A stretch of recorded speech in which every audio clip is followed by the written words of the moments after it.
राज्यातील सत्ता संघर्ष आणि शिवसेना फुटी प्रकरणी सर्वोच्च न्यायालयाच्या 5 सदस्यीय घटनापीठापुढे आज सुनावणी होणार आहे। हे प्रकरण 7 सदस्यीय घटनापीठाकडे सुनावणीसाठी सोपवायचं की नाही या संदर्भात यावेळी निर्णय होण्याची शक्यता आहे। राज्य मंत्रिमंडळाची आज बैठक होणार आहे। महत्त्वाच्या 3 विकास आराखड्यांचं आज सादरीकरण केलं जाणार आहे। त्याशिवाय मुंबई महानगरपालिकेसह स्थानिक स्वराज्य संस्थांच्या आगामी निवडणुकीच्या अनुषंगाने राज्य सरकारकडून काही महत्त्वाचे निर्णय देखील अपेक्षित आहेत। खिंड लढवण्याआधीच विखे पाटील पळून गेले, पण मी काँग्रेसची जबाबदारी सांभाळत खिंड लढवली, असं प्रत्युत्तर बाळासाहेब थोरातांनी विखे पाटलांना दिलं। सत्यजित तांबे जर काँग्रेसमधून निवडून आले असते तर आनंद द्विगुणित झाला असता, अशी प्रतिक्रिया बाळासाहेब थोरात यांनी दिली।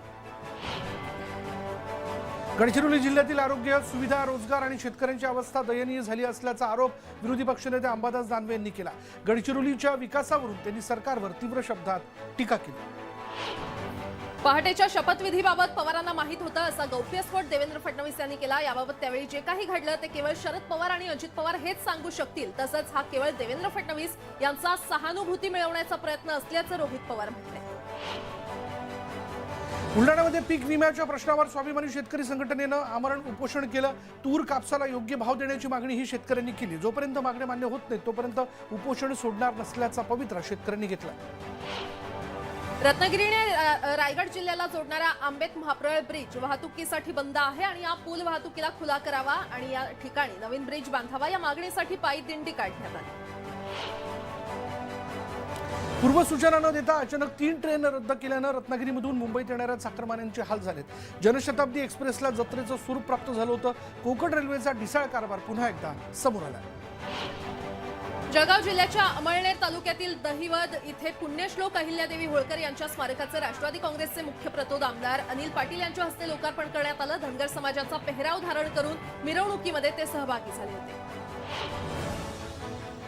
पुणे जिल्ह्यातील इंदापूर तालुक्यात बॉम्ब सदृश्य वस्तू सापडली होती आणि या बॉम्ब वस्तूबाबत पोलिसांकडून अधिक तपास सुरू आहे। नांदेडमध्ये पोलीस दलातील महिला पोलिसाचा लिंग परिवर्तनासाठी संघर्ष सुरू आहे। या महिला पोलिसानं वरिष्ठ पोलिसांकडे विनंती अर्ज दाखल केला, मात्र दाद मिळाली नाही आणि त्यामुळे तिने उच्च न्यायालयात धाव घेतली। यावेळी न्यायालयानं त्या पोलीस महिलेला महाराष्ट्र प्रशासकीय न्यायाधिकरणाकडे जाण्याचा सल्ला दिला। शिवसेना नेते आदित्य ठाकरे आज वसई दौऱ्यावरती आहेत। दुपारी 3 वाजता ते एसी लोकलनं वसईत दाखल होणार आहेत। काँग्रेसचं हात से हात जोडो अभियान मुंबईमध्ये येत्या 18 फेब्रुवारीपासून प्रत्येक प्रभागात राबवण्यात येणार आहे। मुंबई महानगरपालिकेची निवडणूक कधी होणार हे अनिश्चित असलं तरी त्याची तयारी काँग्रेसनं सुरू केली आहे। जमीन जिहाद विरोधात आज मुंबईतल्या चेंबूर इथं भाजपचे आणि सकल हिंदू समाजाच्या वतीनं आंदोलन करण्यात येणार आहे। आमदार नितेश राणे हे या आंदोलनात मुख्य वक्ते असणार आहेत। केंद्रीय मंत्री अनुराग ठाकूर यांचा कल्याण लोकसभा मतदारसंघाच्या दौऱ्यावर ते असणार आहेत आणि या दौऱ्यात जितेंद्र आव्हाड यांच्या मतदारसंघात जोरदार शक्ती प्रदर्शन भाजप करणार आहे। मुख्यमंत्री एकनाथ शिंदे यांच्यानंतर शिवसेना नेते संजय राऊत 2 दिवस नाशिक दौऱ्यावरती असणार आहेत। संजय राऊत पक्षाच्या पदाधिकाऱ्यांची बैठक घेतील।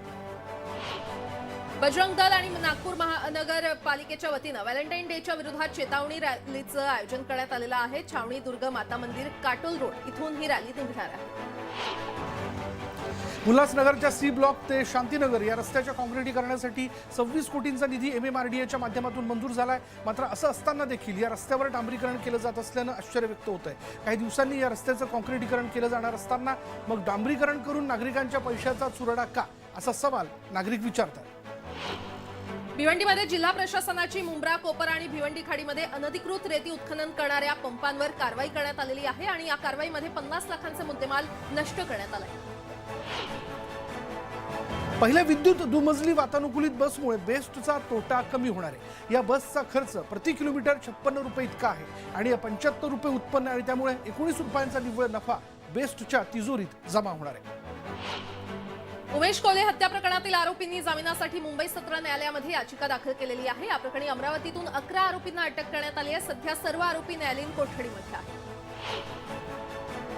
कोरोना काळातील टोल वसुलीच्या नावाखाली MPEL कंपनीनं IRB कंपनीचा 71 कोटी रुपयांचा फायदा करून दिल्याच्या आरोपांप्रकरणी दाखल जनहित याचिकेची कोर्टानं दखल घेतली आहे। या घोटाळ्याच्या चौकशीसाठी ACBनं गृह विभागाकडे मागितलेल्या मंजुरीचं काय झालं, अशी विचारणा राज्य सरकारकडे केली आहे। साल 2002च्या घाटकोपर बॉम्बस्फोट प्रकरणातील संशयित आरोपी ख्वाजा युनुसच्या कोठडी मृत्यू प्रकरणी त्या 4 पोलिसांना पुन्हा आरोपी करण्याची मागणी करत हायकोर्टात याचिका करण्यात आलेली आहे. युनुसची आई आसिया बेगमच्या वतीनं मुंबई उच्च न्यायालयात ही याचिका दाखल करण्यात आली. IIT मुंबईतील विद्यार्थ्यांच्या आत्महत्येस संस्थेतील वातावरण कारणीभूत असल्याचा आरोप विद्यार्थ्यांनी केला असून या घटनेची चौकशी करण्यासाठी IITने संस्थान अंतर्गत समिती नेमली आहे. अशी घटना घडू नये यासाठी सर्वतोपरी प्रयत्न करण्यात येतील असं IITच्या प्रशासनाने स्पष्ट केलं. दहिसर ते अंधेरी पश्चिम मेट्रो 2A आणि दहिसर ते गुंदवली मेट्रो 7 मार्गिकेच्या सेवा वेळेमध्ये महामुंबई मेट्रो ऑपरेशन कॉर्पोरेशन लिमिटेडनं वाढ केलेली आहे. त्यानुसार आजपासून आता शेवटची गाडी रात्री 10:09 त्याऐवजी रात्री 10:30 सुटणार आहे. शून्य नोंदणी असलेल्या काही तांत्रिक आर्थिक अडचणींमुळे काम सुरूच न झालेल्या अव्यवहार्य ठरलेल्या प्रकल्पाची नोंदणी आता विकासकांना रद्द करून घेता येणार आहे आणि त्यामुळे अशा विकासकांसाठी हा मोठा दिलासा ठरेल. मुंबई शहर आणि उपनगरात बेस्ट उपक्रमाकडून 55 इलेक्ट्रिक व्हेकल चार्जिंग स्टेशन कार्यान्वित होणार आहेत. मुंबई शहरातील बेस्टचा आगार आणि परिसरात ही सेवा उपलब्ध करून देण्यात येईल. त्यासोबतच मोबाईल ॲपचं देखील पर्याय ग्राहकांना येत्या काळात विकसित करण्याचा बेस्टचा मानस आहे.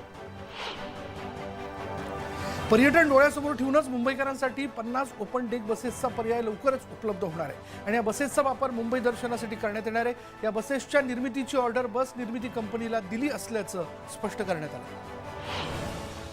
वसई, विरार आणि मीरा भाईंदर शहरात दिवसाला सरासरी 2 वाहनांची चोरी होते. 2022 या वर्षात आयुक्तालयात तब्बल 844 वाहन चोरीचे गुन्हे दाखल आहेत आणि त्यातील 461 गुन्ह्यांची उकल झालेली अजूनही नाही. स्वच्छ भारत मिशन अंतर्गत राबवण्यात आलेल्या कायाकल्प योजनेची पालघर जिल्ह्यात प्रभावी अंमलबजावणी झाली आहे. ग्रामीण भागातील प्राथमिक आरोग्य केंद्र, उपकेंद्र यामध्ये आमूलाग्र बदल झालाय. 23 आरोग्य केंद्र जिल्हाबाह्य मूल्यांकनांसाठी पात्र ठरले. देशात कोणत्याही ॲप आधारित टॅक्सी सेवेला परवान्याशिवाय काम करता येणार नाही असं सर्वोच्च न्यायालयानं स्पष्ट केलेलं आहे. राज्यात आपली सेवा सुरू ठेवण्यासाठी उबरनं मोटार वाहन कायद्याअंतर्गत 3 आठवड्यांच्या आत परवान्यासाठी अर्ज करावे असे निर्देश देण्यात आले. वसईत कार चालकाने वाहतूक पोलिसाला 1 किलोमीटरपर्यंत फरफटत नेल्याची धक्कादायक घटना जी ती सीसीटीव्ही कॅमेऱ्यात कैद झाली आहे. वसईत एका वाहन चालकानं सिग्नल तोडल्यानंतर त्याला अडवण्याचा प्रयत्न करणाऱ्या वाहतूक पोलिसाला जोरदार धडक दिली. तब्बल 1 किलोमीटर गाडीवरून वाहतूक पोलीस सोमनाथ चौधरी यांना त्यानं फरफटत नेलं. मुंबईतील टँकर चालक मध्यरात्रीपासून संपावर गेलेत. मुंबईत 2000हून अधिक टँकर आहेत. त्यामुळे टँकरवर अवलंबून असणाऱ्यांना याचा फटका बसलाय. मुख्यमंत्री एकनाथ शिंदे हे येत्या 15 फेब्रुवारीला उल्हासनगर शहरात येणार आहेत आणि यावेळी महापालिकेच्या विविध विकास कामांचं उद्घाटन आणि भूमिपूजन त्यांच्या हस्ते करण्यात येईल. बदलापूर शहरातील तालुका क्रीडा संकुल हे नक्की खेळण्यासाठी आहे की वाहन पार्क करण्यासाठी असा संतप्त सवाल खेळाडू करतात. कारण मैदाना शेजारी शाळा असल्यानं पालक वाहनं मैदानात पार्क करतात आणि त्यामुळे वाहनं पार्क करायला मनाई करावी अशी मागणी खेळाडूंनी केली. नवी मुंबईमध्ये व्हॅलेंटाईन डेच्या निमित्तानं विशेष कार्यक्रमांचं आयोजन करण्यात आलं होतं. यावेळी वेगवेगळ्या वयोगटातील जोडप्यांनी आपल्या भावना व्यक्त केल्या. सिंधुदुर्ग जिल्ह्यात महावितरणाचा धक्कादायक प्रकार समोर आलेला आहे. वीज कनेक्शन न देता एका गरीब कुटुंबाला गेल्या 4 ते 5 महिन्यांपासून लाईट बिल दिलं जात आहे. जबरदस्ती बिल देखील या कुटुंबाकडून भरून घेतलं जात आहे आणि या प्रकरणी चौकशी केली जाईल असं दीपक केसरकर यांनी म्हटलं. वाशिम शहरातील वाहन पार्किंग आणि अनधिकृत फेरीवाल्यांवरून मनसे आक्रमक झाली आहे. अनेकदा तक्रार देऊनही कुणीही लक्ष देत नसल्यानं मनसेनं वाशिम नगर परिषदेच्या बांधकाम कार्यालयात तोडफोड केली. कडक कारवाई केली नाही तर तीव्र आंदोलन छेडण्याचा इशाराही त्यांनी दिला. 10 वर्षीय नातवानं आजीनं चप्पल घेतली नाही याचा राग मनात धरून गळफास घेत आत्महत्या केल्याचा धक्कादायक प्रकार बीडच्या बोडाखा कासारी इथे घडलेला आहे. पोलिसांनी मृतदेह शवविच्छेदनासाठी पाठवला असून पोलीस अधिक तपास करतात. चेंबूरकर वर्षभर चेंबूर महोत्सवाची आतुरतेने वाट पाहत असतात. चेंबूर सिटीझन वेलफेअर असोसिएशन तर्फे आयोजित चेंबूर महोत्सव 2023 2 वर्षांच्या प्रतीक्षेनंतर पुन्हा एकदा दिमाखात साजरा होतोय. 16 ते 20 फेब्रुवारीपर्यंत मुंबईकरांना या महोत्सवात सहभागी होता येणार आहे. यंदा 5 ते 6 लाख मुंबईकर चेंबूर फेस्टिवलमध्ये सहभागी होण्याची शक्यता आहे. अप्पासाहेब धर्माधिकारी यांना देण्यात येणारा महाराष्ट्र भूषण पुरस्कार तात्काळ मागे घ्या अशी मागणी संभाजी ब्रिगेडनं केलेली आहे. त्यामुळे राज्यात पुन्हा एकदा महाराष्ट्र भूषण पुरस्कारावरून वाद पेटण्याची चिन्ह निर्माण झाली. चिन्हापेक्षा मत कोणाला आहे हे महत्त्वाचं असतं अशा शब्दात बच्चू कडू यांनी सुनावणीवर प्रतिक्रिया दिली. भावनेवर नाही तर कागदावर निर्णय होतो आणि त्यामुळे एकनाथ शिंदे यांच्या बाजूनेच निर्णय लागेल असंही ते म्हणाले. राज्याचे उद्योगमंत्री उदय सामंत यांच्या हस्ते मालेगावच्या अंजग रावळगाव भागातील MIDC मधील 25 प्रकल्पांचं भूमिपूजन करण्यात आलं। मालेगाव उद्योगाच्या विकासासाठी सर्वतोपरी प्रयत्न करणार असल्याचं मंत्री उदय सामंत यांनी यावेळी म्हटलं। औरंगाबादच्या गंगापूर साखर कारखान्याच्या निवडणुकीत महाविकास आघाडीच्या पॅनलचा विजय झाला आणि यामुळे भाजपचे आमदार प्रशांत पंप यांना मोठा धक्का बसला। कोट्यावधींचा निधी देऊनही अनुसूचित जाती जमातीमधील विद्यार्थिनींना सायकलचं वाटप करण्यात आलेलं नाही आणि यामुळे सामाजिक कार्यकर्त्यांनी सायकल आंदोलन करत बीड जिल्हा परिषदेच्या शिक्षण विभागाचा निषेध केला। बुलढाण्यामधील खामगावात तहसील कार्यालयाच्या अनागुंदी कारभाराला कंटाळून दिव्यांग बांधवांनी आंदोलन केलं। दिव्यांग निराधारांना सरकारच्या योजना देण्यास तहसीलदार आणि इतर अधिकारी हलगर्जीपणा करत असल्याचा आरोप या दिव्यांग बांधवांनी केला। मूलभूत सुविधांच्या मागणीसाठी नांदेड शहरातील धम्मदीप नगर येथील रहिवाशांनी महापालिकेवर मोर्चा काढला। मूलभूत सुविधा उपलब्ध करण्यासाठी अनेक वेळा मागणी करून देखील महापालिकेकडून दुर्लक्ष केलं जात असल्याचा आरोप या रहिवाशांनी केलाय। चोपडामध्ये आगीच्या घटनेत एकाचा मृत्यू झाला होता। आग विझवण्यासाठी आलेल्या अग्निशमन दलाकडे पुरेसं साहित्य नसल्यानं त्यांचा मृत्यू झाल्याचा आरोप नागरिकांनी केला। भिवंडी शहरातील कामतघर इथे महापालिकेकडून गटारं बांधण्यात आलेली आहेत, मात्र गटारीवर झाकण नसल्यानं एक बैल झाकण नसलेल्या नाल्यात पडला। पनवेलमध्ये महात्मा फुले कॉलेजचे विद्यार्थी आणि आसपासच्या गावांमध्ये राहणारे रहिवासी फाटकातून धोकादायक प्रवास करतायत। अपघाताच्या घटना वाढल्यानं या ठिकाणी उड्डाणपूल बांधावा किंवा पर्यायी रस्ता उपलब्ध करण्याची मागणी करण्यात आली आहे। पेण नगरपालिकेच्या हद्दीतील विक्रम मिनीडोर थांबा काढण्याचा नगरपालिकेचा डाव आहे, त्यामुळे विक्रम मिनीडोर चालक मालक संघटनेनं पेण नगरपालिकेवर धडक मोर्चा काढला। बुलढाणा जिल्ह्यातील खामगाव शहरात गेल्या काही दिवसांपासून एका पिसाळलेल्या माकडाने चांगलाच धुमाकूळ घातला होता। स्थानिकांच्या तक्रारीनंतर खामगाव वन विभागाच्या अधिकाऱ्यांनी या पिसाळलेल्या माकडाला जेरबंद केलं। अप्पासाहेब धर्माधिकारी यांना महाराष्ट्र भूषण पुरस्कार जाहीर झाल्याबद्दल रत्नागिरीच्या खेड शहरात फटाक्यांची आतिषबाजी करण्यात आली। आतिषबाजी झाल्यानंतर सदस्यांनी हातात झाडू घेऊन स्वतः साफसफाई केली। पालघर कमारे मार्गावर भरधाव एसटी बस गतिरोधकावर आदळल्यानं अपघात झालाय। यात 20 विद्यार्थ्यांसह 5 प्रवासी जखमी झालेत। हे सर्व विद्यार्थी पालघरमधील आयन शाळेतील असल्याची माहिती मिळते। जेजुरीहून बारामती तालुक्यातील ढगाई देवीच्या दर्शनासाठी आलेल्या भाविकाचा नीरा नदीमध्ये बुडून मृत्यू झाल्याची घटना घडली आहे। नीरा नदीच्या मध्यभागी असलेल्या ढगाई देवीच्या दर्शनासाठी तो पोहत निघाला, मात्र थोडं अंतर जाताच त्यांना दम लागल्यामुळे नदीमध्ये बुडून दुर्दैवी मृत्यू झाला। पोलीस पाठलाग करत असल्यामुळे तिसऱ्या मजल्यावरून उडी मारणाऱ्या एका आरोपीचा नागपुरात मृत्यू झाला। गोवंश हत्याबंदी कायद्यान्वये जनावरांची तस्करी करण्याच्या प्रकरणात आरोपीवर गुन्हा दाखल करण्यात आला होता। शिरूरच्या मांडवगड फराटा गावात ऊसाच्या शेतात बिबट्याचे 3 बछडे आढळलेले आहेत। यातील एका बछड्याचा मृत्यू झालाय। जळगाव जिल्ह्यातील पाळधी इथे देशातील सर्वात महाकाय सिद्धी महागणपतीची प्राणप्रतिष्ठा केली जाते आणि यावेळी हजारो लिटर दूध दह्यानं बाप्पाला अभिषेक करण्यात आला। जळगावच्या पाचोरा तालुक्यातील सारोळ येथील शनिधाम परिसरात बैलगाडा शर्यतींचं आयोजन करण्यात आलं। पीरबाबा यात्रेनिमित्तानं वाघुलखेड्यामध्ये रंगलेल्या स्पर्धेत सोयगाव, सिल्लोड आणि नांदगावमधील 40हून अधिक बैलगाडा सहभागी झाले होते।